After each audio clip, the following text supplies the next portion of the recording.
La chambre qui ne s'ouvrait jamais. Bonsoir, bienvenue sur ma chaîne où je te propose des histoires qui explorent les mystères de l'âme humaine et les secrets que nous gardons enfouis. Si tu apprécies ce moment de plongée dans l'inconnu, n'hésite pas à t'abonner et à liker cette vidéo. Ça soutient mon travail et m'aide à continuer de créer ces récits qui questionnent et fascinent. Alors, installe-toi confortablement, apaise ton esprit, et laisse-toi emporter par l'histoire de ce soir. L'histoire d'une porte qui refuse de s'ouvrir, et d'un secret qui attend patiemment d'être accueilli. Il existe dans chaque famille des silences. Des sujets dont on ne parle pas, des questions qu'on n'ose pas poser, des pièces du puzzle familial volontairement laissées dans l'ombre. La famille Valmont ne faisait pas exception. Depuis 3 générations, ils portaient un silence particulier, un secret matérialisé par une simple porte au 2e étage de leur vaste demeure ancestrale. Une porte de chêne sombre, ornée de ferrures anciennes, qui était restée fermée depuis si longtemps que personne ne se souvenait exactement quand elle avait été verrouillée pour la dernière fois. Cette maison, située dans les collines du Périgord, avait vu défiler les Valmont depuis le 19e siècle. Ses murs épais de pierre calcaire avaient absorbé les rires et les pleurs de plusieurs générations, témoins silencieux des joies et des tragédies qui tissent l'histoire de toute famille. Mais parmi toutes les pièces de cette demeure imposante, une seule restait inaccessible, verrouillée non seulement par une serrure mais par quelque chose de plus puissant encore. Un accord tacite de ne jamais en parler, de ne jamais demander, de ne jamais essayer d'ouvrir. Quand on était enfant dans la famille Valmont, on apprenait rapidement. On apprenait à éviter le regard interrogateur quand on passait devant cette porte lors des jeux de cache-cache. On apprenait à détourner les yeux de la lumière étrange qui semblait filtrer sous le seuil chaque soir, bien que la pièce soit censée être vide et obscure. On apprenait à ne pas poser de questions quand les adultes échangeaient des regards lourds de sens en passant devant. On apprenait que certaines portes sont fermées pour de bonnes raisons, même si ces raisons restent mystérieuses. Gabriel Valmont avait grandi avec cette porte fermée comme toile de fond de son enfance. Petit garçon, il se plantait parfois devant elle, fasciné par son mystère, essayant d'entrevoir quelque chose par le trou de la serrure ou de percevoir des sons à travers le bois épais. Mais il n'y avait jamais rien. Juste le silence. Et cette lumière, cette étrange luminosité douce qui apparaissait chaque soir au crépuscule, glissant sous la porte comme une promesse ou un avertissement. Ses parents l'avaient surpris plusieurs fois dans ses observations clandestines et l'avaient gentiment mais fermement éloigné. « Cette pièce ne nous concerne plus, Gabriel. Laisse-la tranquille. » C'était tout ce qu'ils disaient, et le ton de leur voix ne laissait aucune place à la discussion. À l'adolescence, Gabriel avait essayé de percer le mystère par d'autres moyens. Il avait fouillé les archives familiales, cherché d'anciennes clés dans le grenier, interrogeait subtilement sa grand-mère lors de ses visites. Mais chaque tentative se heurtait à un mur invisible de résistance. Sa grand-mère, habituellement bavarde et prompte à raconter des anecdotes familiales, devenait soudain évasive, changeait de sujet, trouvait une excuse pour quitter la pièce. Les archives ne mentionnaient jamais cette chambre spécifique, comme si elle avait été effacée de l'histoire officielle de la maison. Et les clés trouvées dans le grenier, essayées une à une dans un moment de rébellion adolescente, ne correspondaient à aucune serrure de la maison, et certainement pas à celle de la porte mystérieuse. Puis Gabriel était parti. À 18 ans, attiré par les lumières de Paris et désireux de construire sa propre vie loin de l'atmosphère parfois étouffante de la demeure familiale, il avait quitté le Périgord pour des études d'architecture. Les années avaient passé rapidement, remplies d'examens, de stages, de premiers emplois, de relations amoureuses, de l'agitation incessante de la vie urbaine. Il revenait rarement à la maison familiale, et quand il le faisait, c'était pour de brèves visites pendant les fêtes, passées principalement dans le salon et la salle à manger, évitant instinctivement le 2e étage et son mystère non résolu. Maintenant, à 35 ans, Gabriel était un architecte établi avec sa propre agence à Paris. Il avait épousé Camille, une professeure de littérature, et ensemble ils avaient une petite fille de 4 ans, Léa. Sa vie était remplie, satisfaisante, ancrée dans le présent et tournée vers l'avenir. Le passé, avec ses mystères et ses silences, semblait appartenir à une autre vie, à un autre Gabriel. Jusqu'à ce coup de téléphone qui avait tout changé. Sa mère l'avait appelé un mardi matin. Sa voix, habituellement si posée et contrôlée, tremblait légèrement. « Gabriel, ton père a fait une chute. Rien de grave, mais le médecin dit qu'il a besoin de repos. Et j'ai réfléchi. La maison est trop grande pour nous maintenant. Nous vieillissons. Il est temps de vendre. » Gabriel avait senti son cœur se serrer. Vendre la maison familiale? L'idée lui semblait à la fois logique et déchirante. « Je comprends, maman.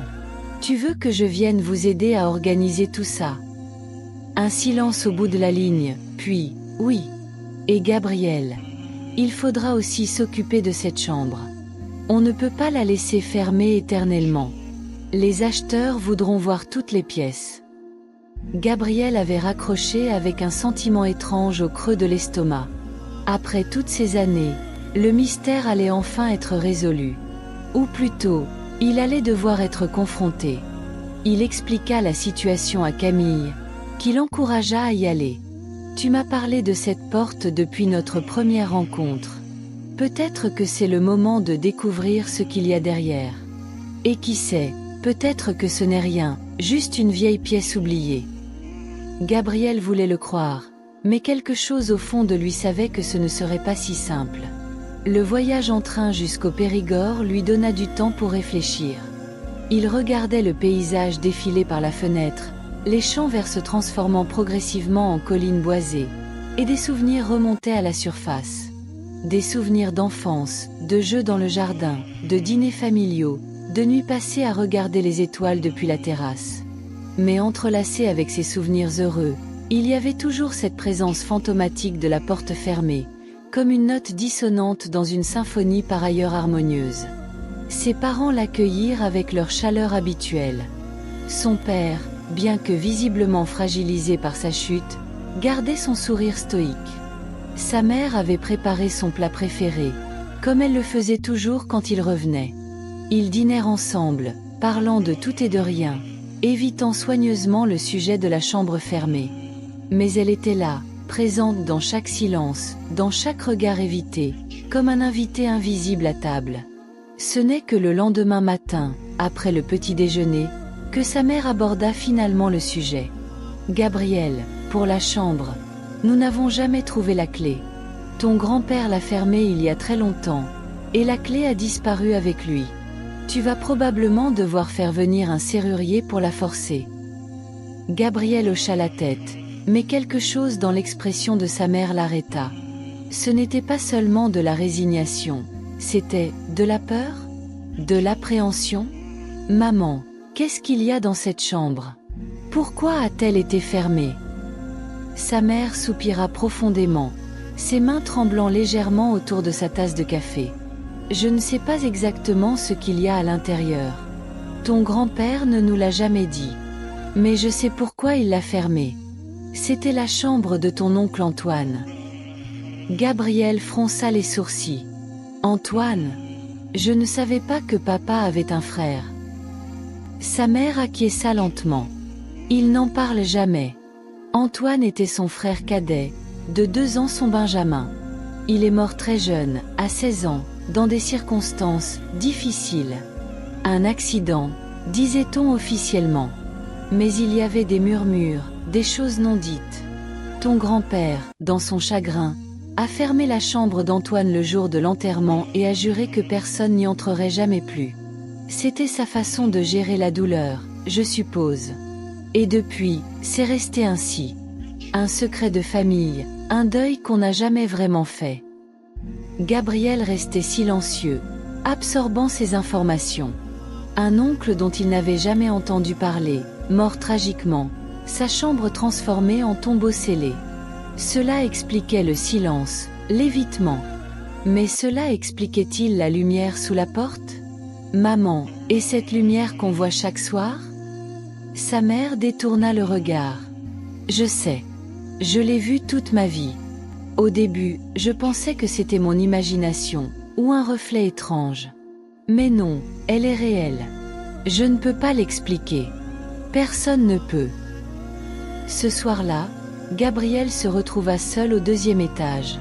Ses parents s'étaient retirés tôt, fatigué. Il se tenait dans le couloir faiblement éclairé, face à la porte de chêne.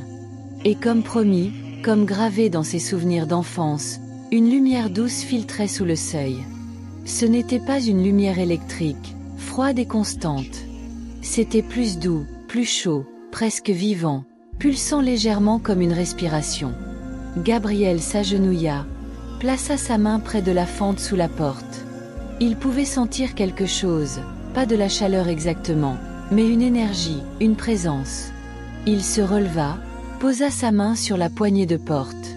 Le métal était froid sous ses doigts. Il essaya de tourner, sachant que ce serait vain. La porte était verrouillée, comme elle l'avait toujours été. Mais au moment où sa main toucha la poignée, quelque chose d'extraordinaire se produisit. Une vague de sensations le submergea, si intense qu'il dut s'appuyer contre le mur pour ne pas tomber. Ce n'étaient pas ses souvenirs. C'étaient d'autres souvenirs. Des souvenirs qu'il n'avait jamais vécus mais qui étaient d'une clarté hallucinante. Il voyait un adolescent, peut-être 16 ans, aux traits qui ressemblaient étrangement à ceux de son père. Antoine, l'oncle qu'il n'avait jamais connu.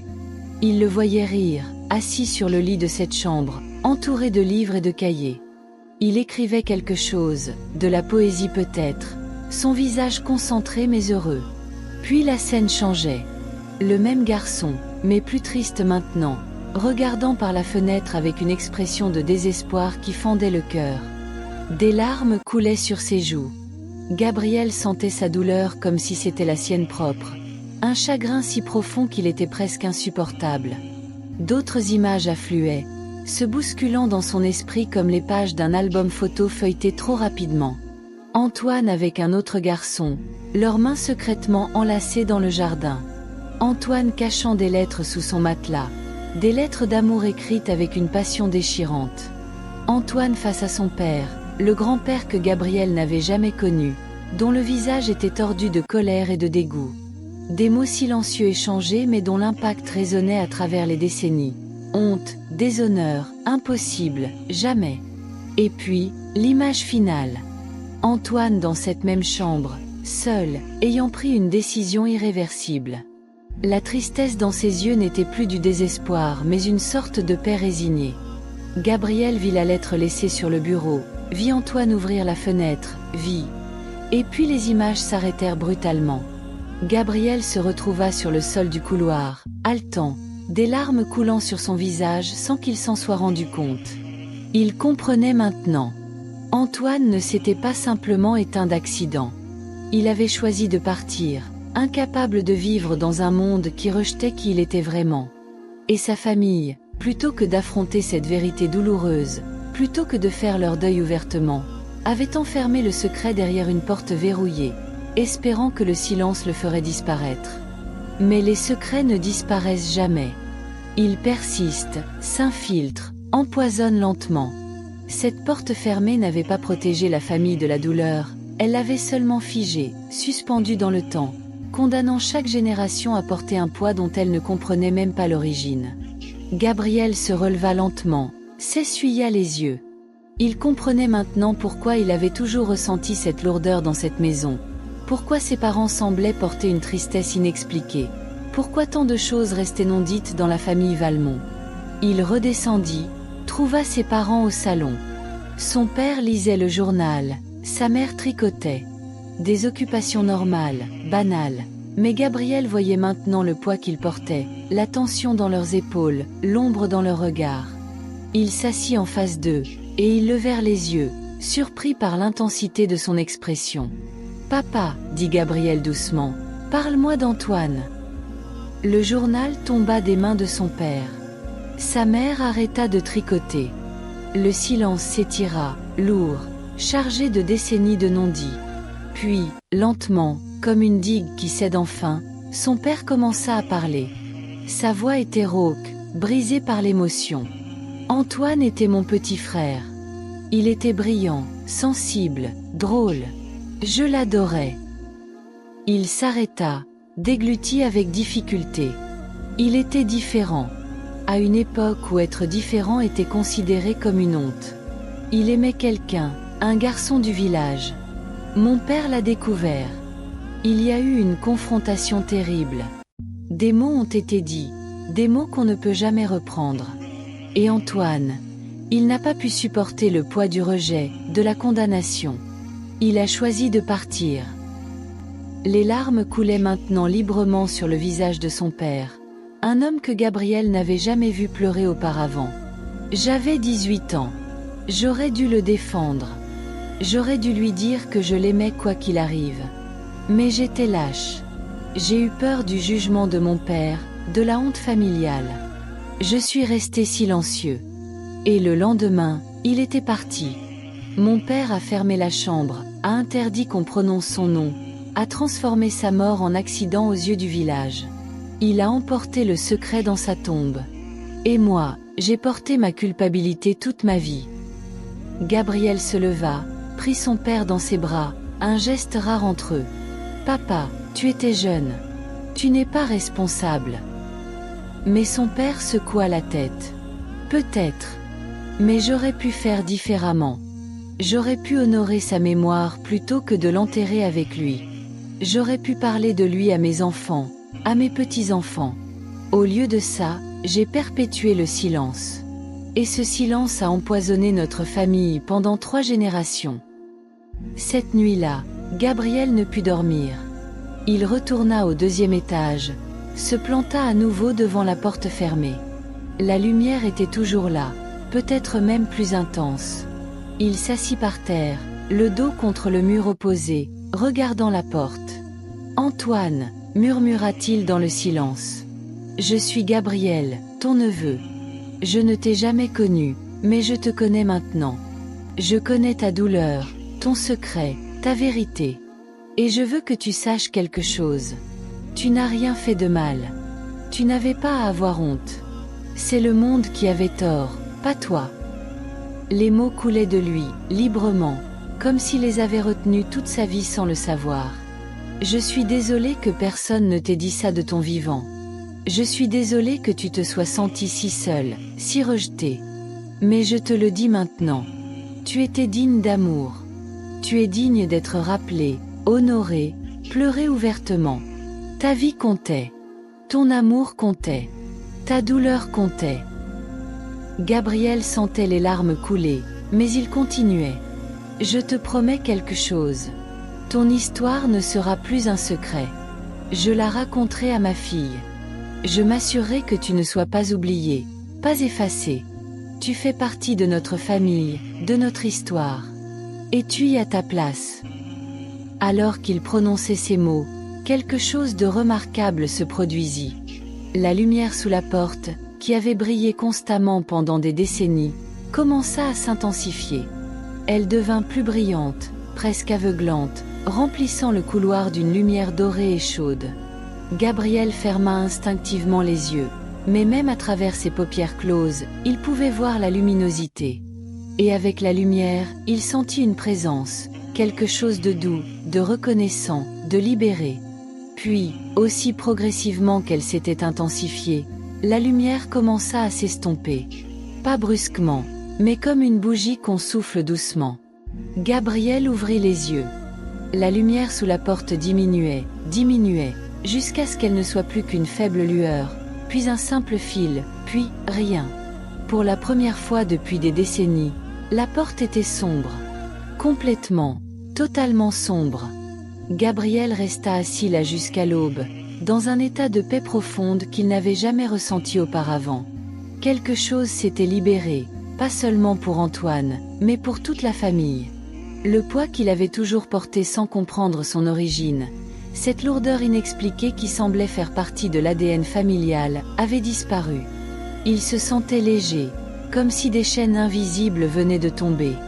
Au matin, ses parents le trouvèrent endormi dans le couloir, devant la porte. Sa mère le réveilla doucement. « Gabriel, que fais-tu là ?» Il ouvrit les yeux, leur sourit. « J'ai parlé à Antoine. Et je crois qu'il a entendu. » Son père, qui était monté derrière sa mère, regarda la porte, remarqua immédiatement l'absence de lumière. Ses yeux s'élargirent. « La lumière, elle est partie. » Gabriel hocha la tête. « Oui. Je crois qu'Antoine attendait juste qu'on l'accepte, qu'on reconnaisse sa vérité. Il n'avait pas besoin qu'on ouvre la porte. Il avait besoin qu'on ouvre nos cœurs. Dans les jours qui suivirent, la famille Valmont commença un processus de guérison qu'elle aurait dû entamer des décennies auparavant. Le père de Gabriel, pour la première fois en plus de 50 ans, parla ouvertement d'Antoine. Il sortit de vieux albums photos qu'il avait cachés, montrant le visage souriant de ce frère perdu. Il raconta des histoires sur leur enfance, sur la personnalité brillante et sensible d'Antoine, sur ses rêves et ses passions.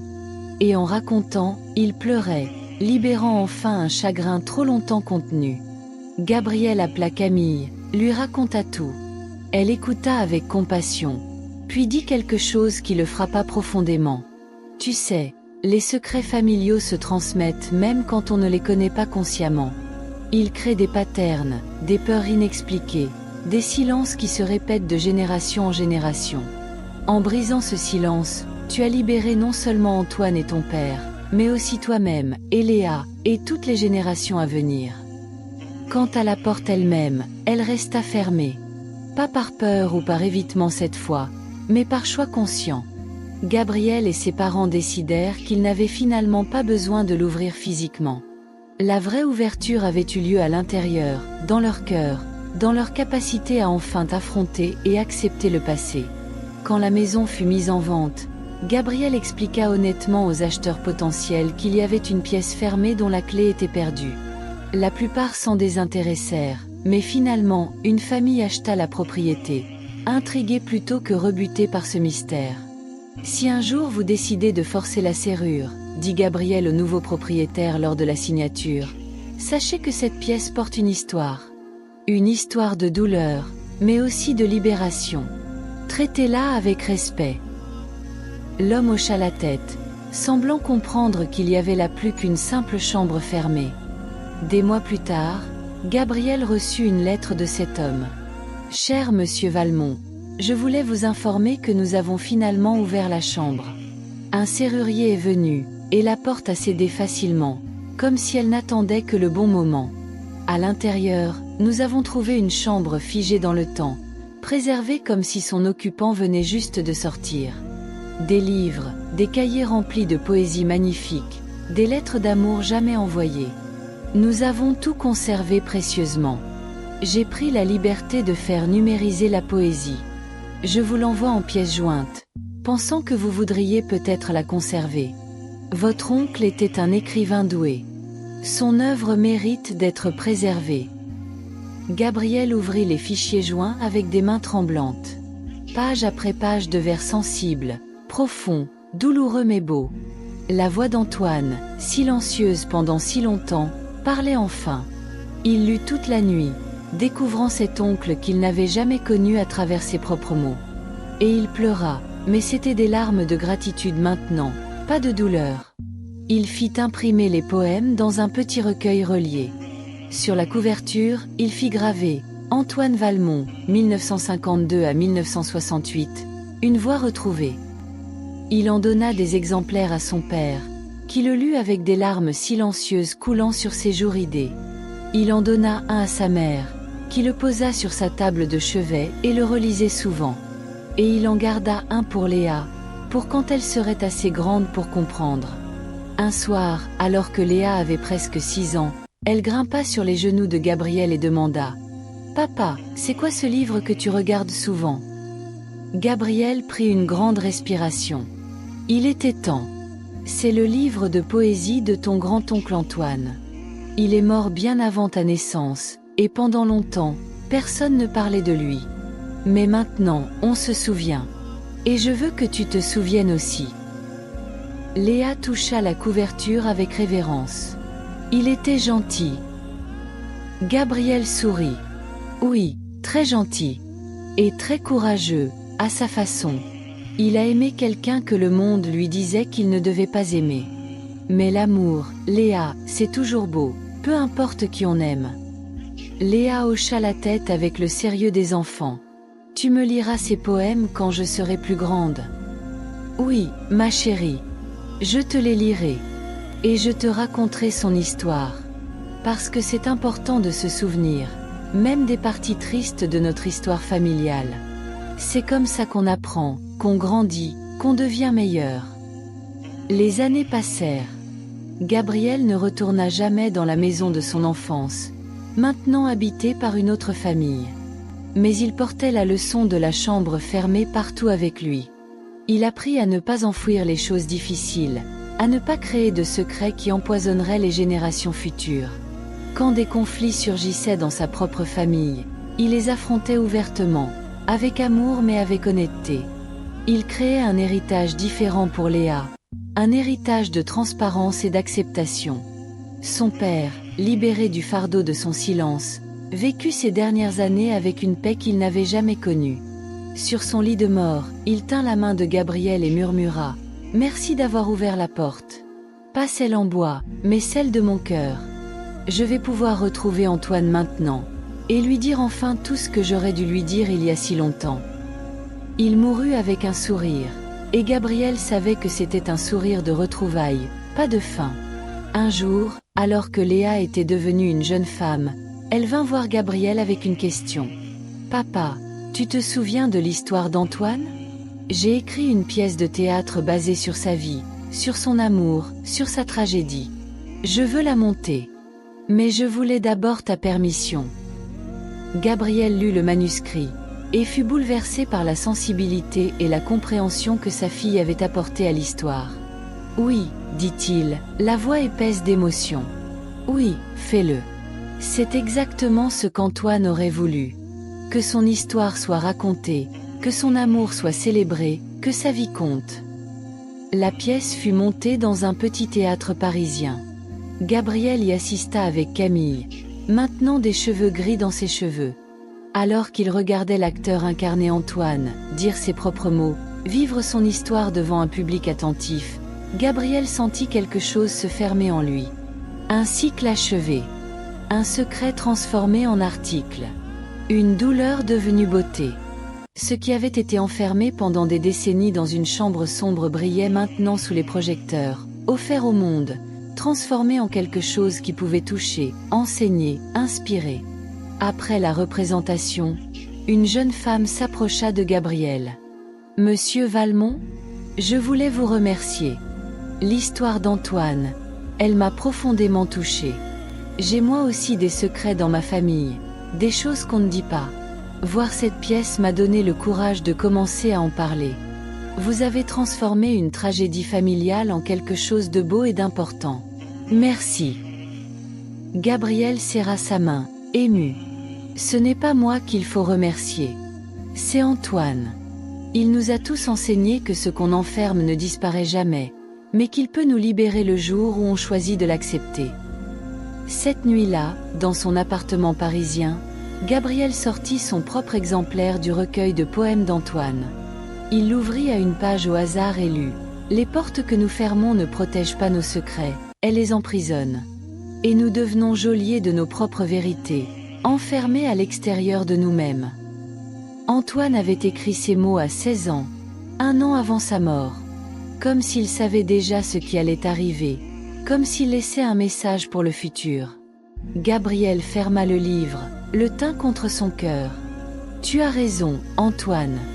Les portes fermées ne protègent rien. Elles empêchent juste la guérison. Mais maintenant, ta porte est ouverte. Ton histoire est libre. Et nous le sommes aussi. » Il regarda par la fenêtre, vers le ciel nocturne étoilé.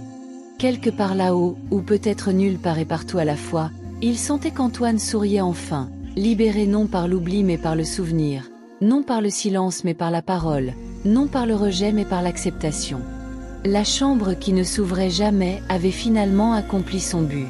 Non pas en révélant ce qu'elle contenait physiquement, mais en forçant une famille à affronter ce qu'elle avait enfermé émotionnellement. Elle avait tenu le secret en sécurité jusqu'à ce que quelqu'un soit prêt à l'accueillir avec amour plutôt qu'avec peur. Et dans cette acceptation, elle avait offert à tous la plus grande des libérations, la permission d'être pleinement humain, avec toutes nos complexités, nos douleurs, nos vérités. Car au final, ce que Gabriel avait appris, ce qu'Antoine avait essayé de nous dire à travers les décennies, c'est que ce que nous enfermons le plus profondément ne disparaît jamais. Ces secrets, ces douleurs, ces vérités non dites continuent de vivre, se transmettant silencieusement de génération en génération, créant des ombres et des poids que nous portons sans comprendre pourquoi. Mais ils peuvent aussi nous libérer, le jour où nous trouvons le courage de les accueillir, de les regarder en face, de les accepter comme partie intégrante de notre histoire. C'est alors seulement que les portes peuvent vraiment s'ouvrir, non pas dans le monde physique, mais dans l'espace le plus important de tous, celui de nos cœurs. Merci d'avoir partagé ce moment avec moi ce soir. J'espère que l'histoire de la chambre fermée t'a touché, qu'elle t'a fait réfléchir aux secrets que nous portons tous, individuellement et collectivement. Nous avons tous des portes fermées en nous, des parties de notre histoire que nous préférons ne pas regarder, des vérités que nous enfouissons par peur ou par honte. Mais ces secrets ne nous protègent pas, ils nous emprisonnent. C'est seulement en les accueillant, en les acceptant avec compassion, que nous pouvons vraiment guérir et libérer les générations futures du poids que nous portons. Si cette histoire t'a plu, n'hésite pas à liker cette vidéo et à t'abonner à ma chaîne pour d'autres récits qui explorent les profondeurs de l'âme humaine. Prends soin de toi, aie le courage d'ouvrir tes propres portes intérieures. Et n'oublie pas que l'acceptation est toujours plus libératrice que le silence. Bonne nuit, et fais de beaux rêves.